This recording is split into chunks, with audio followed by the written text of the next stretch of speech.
Hello everyone, I80386SX here, and today we are going to talk about more vintage computers.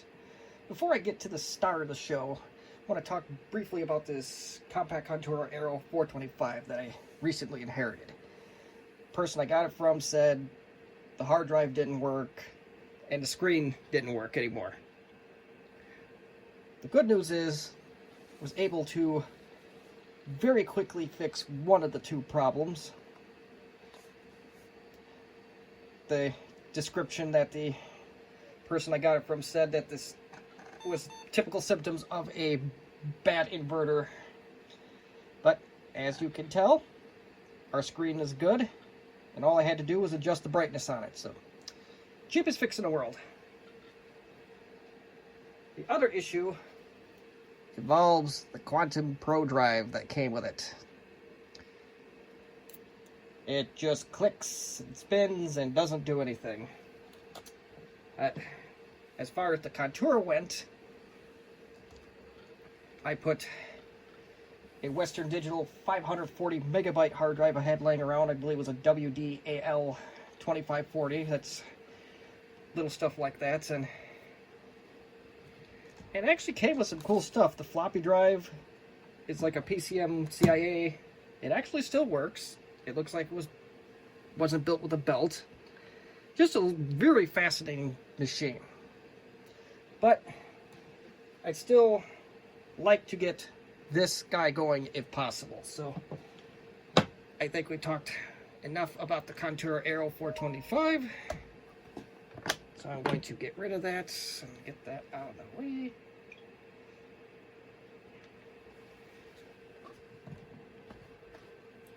Actually, I'm not going to disconnect that.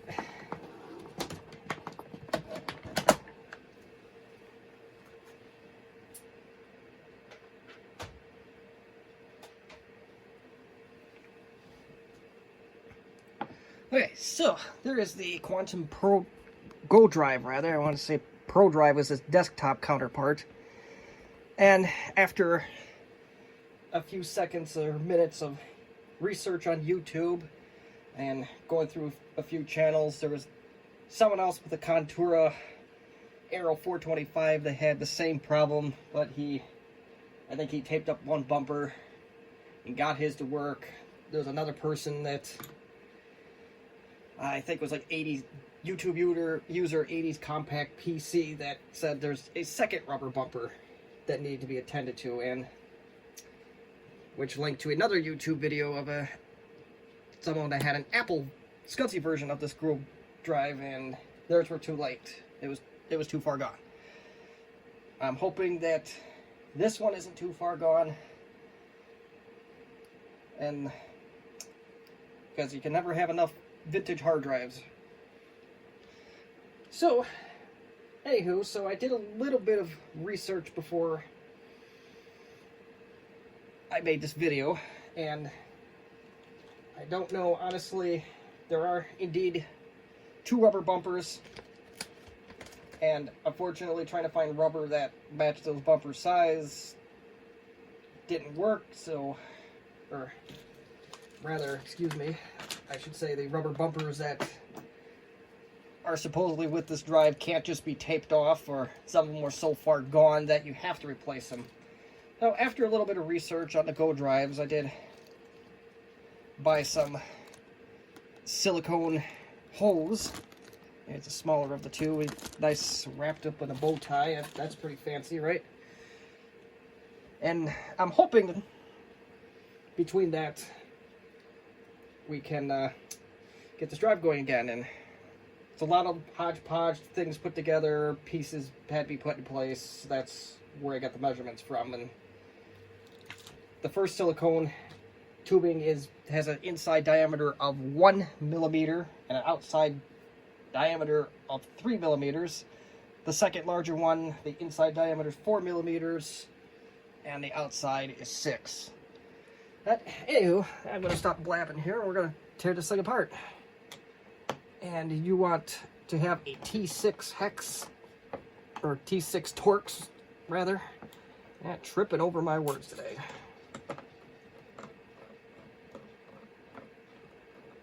try to do this in a dust-free environment.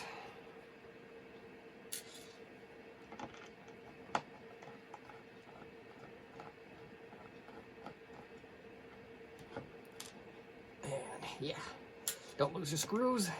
And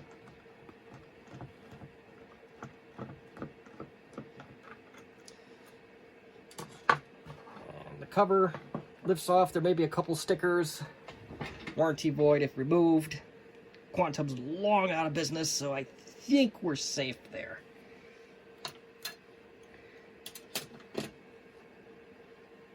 And this is where my drive sits. By default, this locking piece is supposed to disengage. Mine does not. At least it didn't anyway when I first did this. So next thing you got to do, no matter what, you got to get those you got to get this magnet off is your next move. So let's do that while I have the thing apart.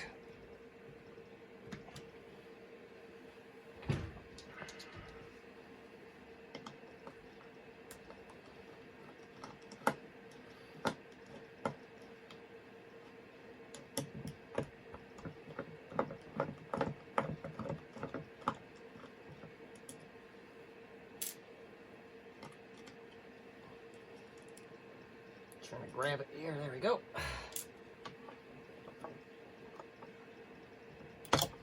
Very carefully pull the magnet off.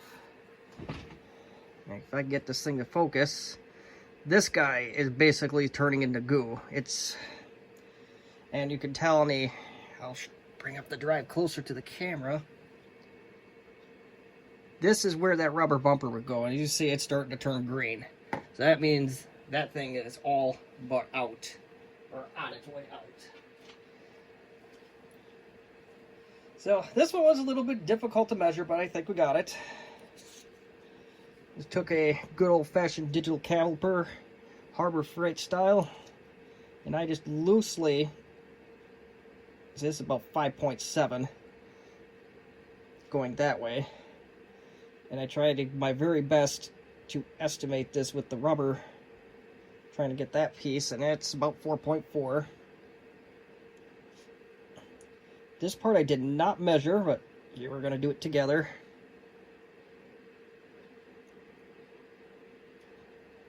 I shouldn't try to do that through the camera, but give or take, that one looks like it's about 3 millimeters, so we'll set that aside.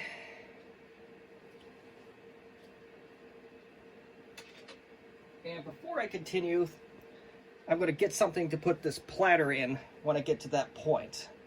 So, with the magic of video editing, I will be right back with that. And I'm back with a Tupperware container. So, this next step, if your hands shake or you have problems keeping a steady hand, I'm pretty much going to tell you have somebody else do this step, because it's going to be precision.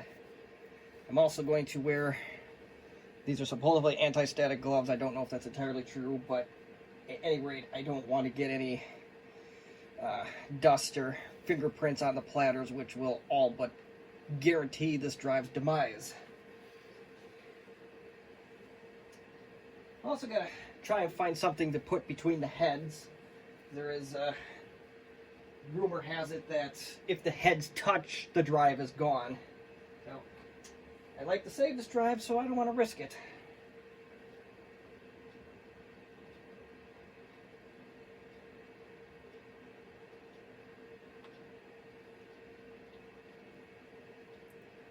I wonder if I could use this thing right here. Just got to be real careful. So next thing you want to do is move this head out of the way.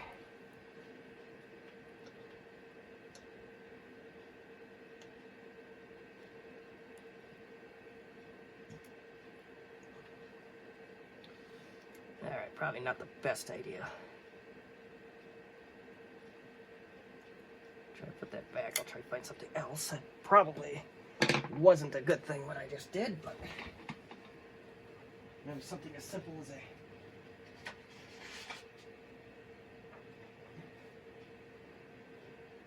I can any thin plastic around here.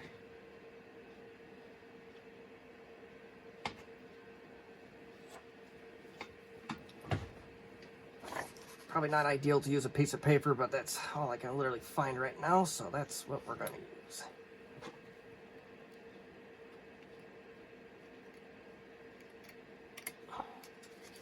And I just put the paper anyway.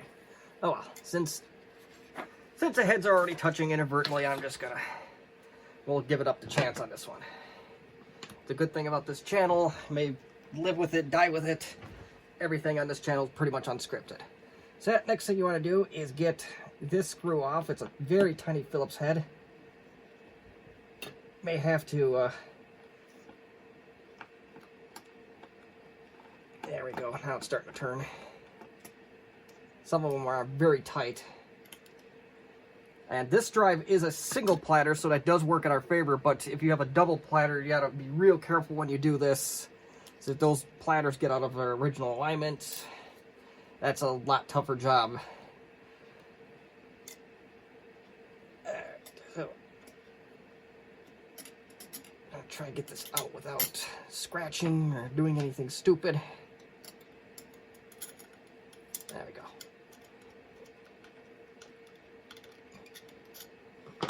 And probably not the best to have that metal piece on here like that, but put that in our Tupperware. And whatever side you take up, well, you really can't take a note of it. You just got to play it by memory and store it away in your dust-free container. And now, yeah, there's your other rubber bumper, or what's left of it. There's nothing left of that guy. So now the next step, another tricky step, is you got to clean this sucker out. I'm going to use, for that one, I think what's left of it, I'll use probably some toothpicks. You could probably use a screwdriver, but you have to clean it off, and add a little bit of rubbing alcohol. So let's see what I can do here. But before we go too far, I'm hoping I can save a small part of this, so I can at least measure what it's supposed to be. I don't know that I can. This thing's just falling apart. It looks like I'll be able to save just enough of it so I can get the caliper around it and get the thickness part of this.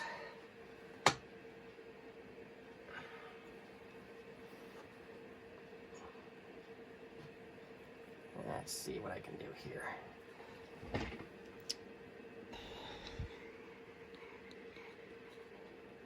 Yeah, maybe we gotta pull it out just a little bit further. Well, you can tell already this thing is just gooping all over the place, so we got quite a cleanup project on our hands. And I try to pull that out all the way so we don't have any further problems.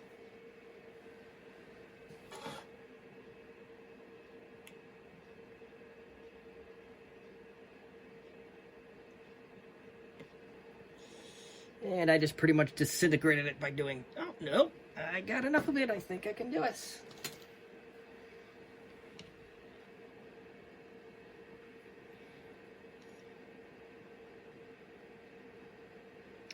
It looks like it's about 1 millimeter wide. So that's what I'm gonna go with. The inside post, I did measure this beforehand. It is about 1 millimeter as well. I just gotta get all that gunk out of there. That is just something else.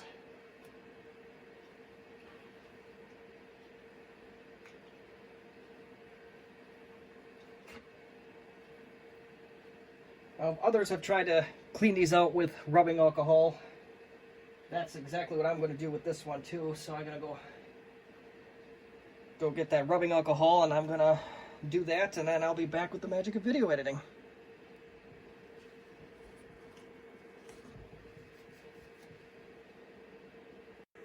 Okay, so I think I got the vast majority of the gunk out. Certainly looks a lot better. Probably not quite 100% all of it, but I don't think at this point we'll be run a risk of having it caught up in any of the internals that will instantly kill the thing for sure. So next thing we want to do is get our plastic tubing cut. Remember from earlier in the video, the one that goes there is about 1 millimeter in length. So that's what I'll try and do. And if I didn't lose it already, downside to clear tubing is that it's easily lost.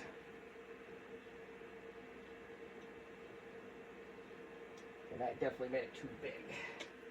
So yeah, this is gonna be fun trying to cut this guy in half. But we will try. I think that got her.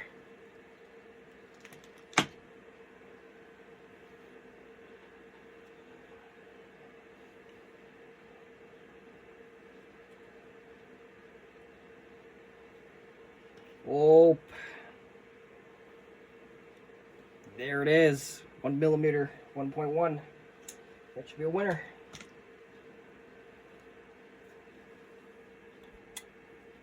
And that springs back.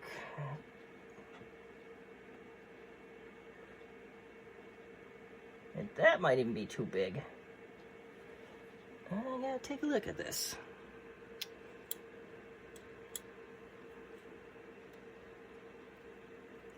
Yeah, trim it down just a hair here. I think I cut it a little bit uneven, but that's the way it goes. Especially something that small. I might even just try to cut off another real small sliver here and hope for the best. That looks closer.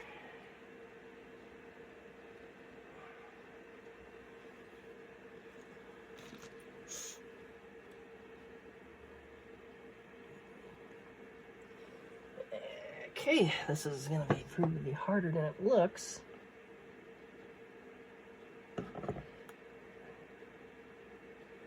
Alright. Well, I can tell, but it is definitely on there now.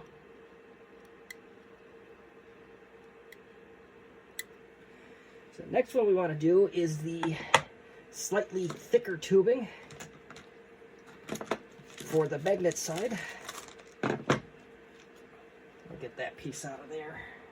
That'll only confuse things down the road.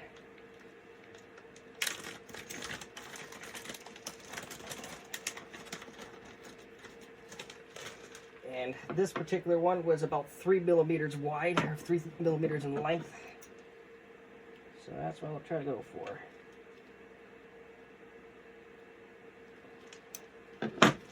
Doing it by hand, like I am, professional bad example,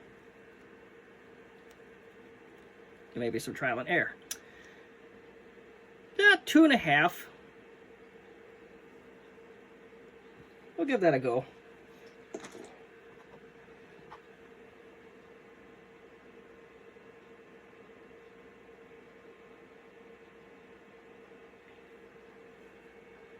All right.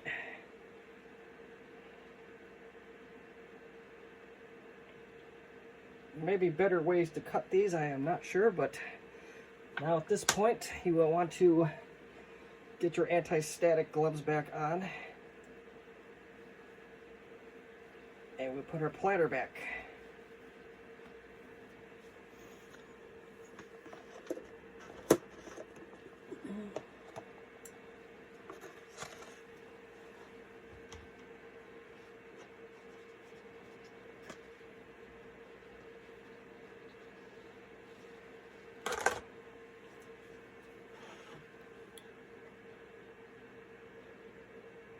Kind of very carefully drop this in, almost like that. Next thing you want to do, I'll get this back on there. This is not an easy task to try and do this, and I really hope I didn't destroy this drive, but we'll don't know till you try, and it was already a goner before I even got to it, so.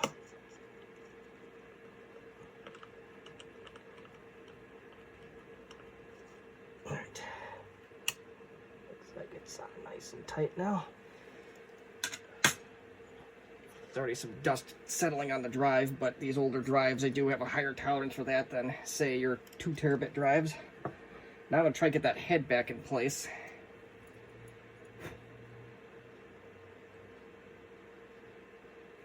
And thankfully, it just went right on. So, magnet is next.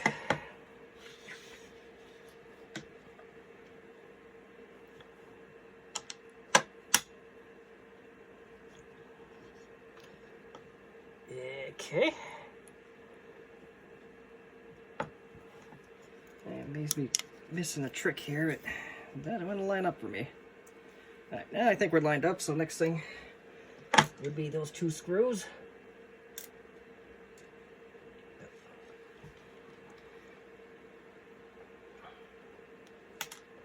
Ah, darn it.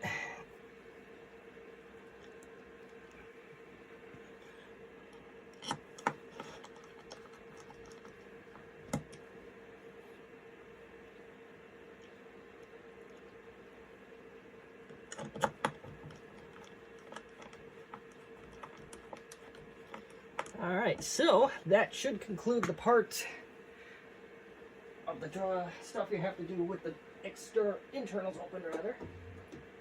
Give it a blow of compressed air, see if I get any of that stuff that accumulated on it. That's a little bit better.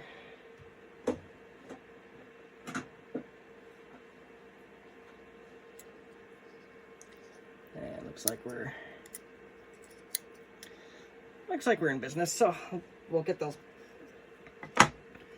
cover back on.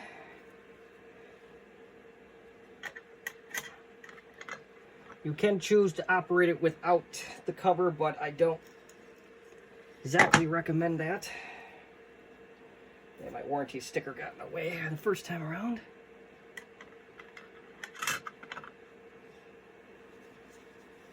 Get the gloves off. They're not the easiest to work with. And T6 Torx bit screwdriver comes into play now.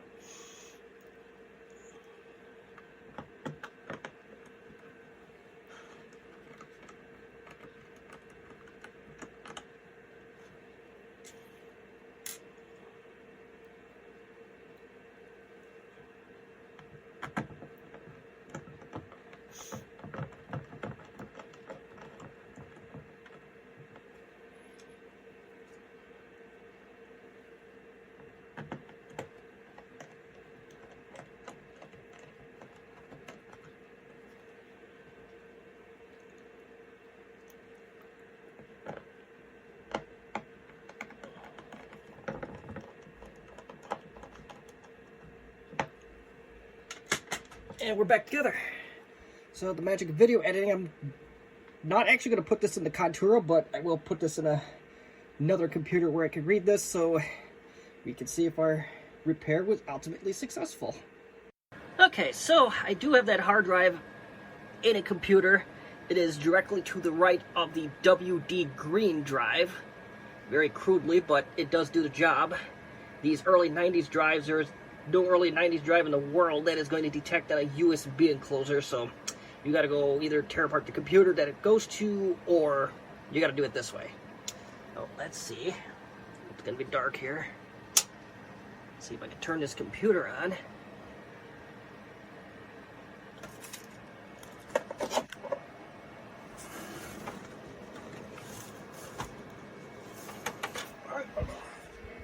Alright, so forgive my mess if you saw any of it. We'll enter the setup. And I did have to take this hard drive apart again because it was just clicking and clicking and clicking and not getting anywhere. There was on the platter, there's 2 holes that hold that metal piece in the center that holds the platter down. There's actually 2 other holes that had to be lined up on it, and I just realigned those, and here we are. We at least are detecting a hard drive now, this Quantum GLS85A. So let us go into the BIOS, get out of the BIOS, and I think my boot order on this particular machine should go to the the WD green.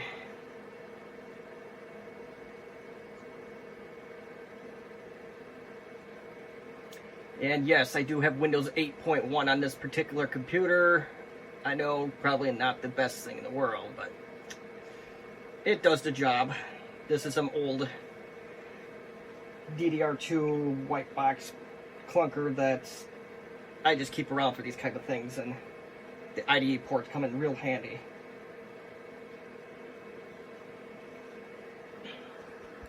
And this one is taking its sweet time, so with the magic of video editing, I will cut this part out, and as soon as this boots up, we'll be back. Alright folks, our desktop is finally loaded. Windows updates. Can't live with them, can't live without them. But anywho, that's not the point of this video, so let's see if we have a drive. And by process of elimination, I think we could tell this local disk D is definitely the drive we want. And there's some cool stuff on here, but I'm not going to snoop too far into this just because I don't know what's on here, and I don't know if there's anything that shouldn't be there for the public eye. Let's see if we can... I'll do a quick check disk on there as well, just to see what it'll do. And let's see if SpeedFan can tell us anything cool about this drive.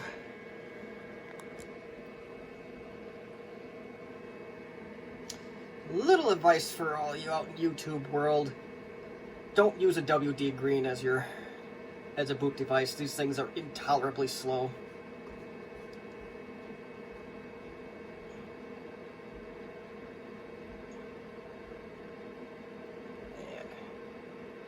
And I don't want that. So I'm not sure what that necessarily means, the unknown attribute of the performance. I don't know if this drive had problems prior to me having possession of it, so who knows how accurate this is. SpeedFan probably wasn't around in 1993 or so, but we'll do a little bit of a stress test. I don't know how to go about that in Windows 8, but we shall see if we can do some air checking on it and see what we can do.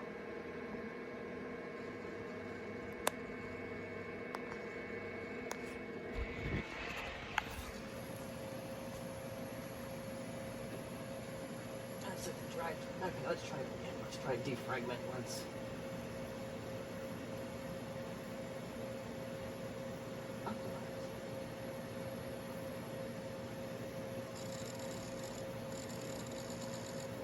And as you can hear, that thing is working.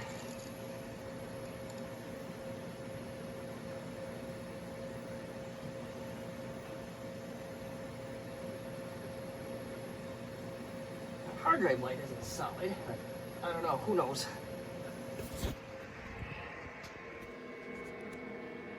But it looks like the defragmenting process is doing something on this particular drive. I hope it isn't locked up. But like I said, I don't know what the history of this drive was. There may have been other underlying problems with it prior to my possession of it, or I could have broke something, so we shall see.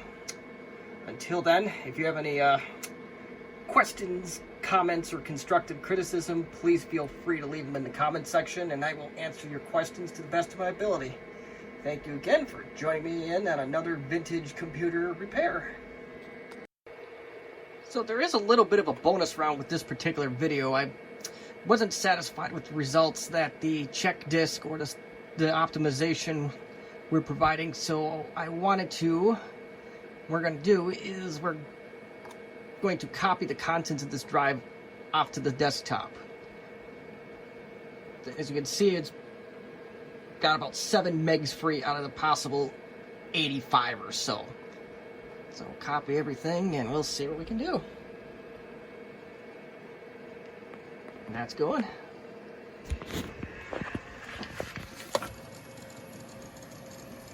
And I don't know if you can hear that on the video, but that drive is just clicking away, doing its thing. Lots of check files going on, so I don't know if there probably is some underlying problems with this drive, or it was shut down improperly one too many times, but it's clicking away.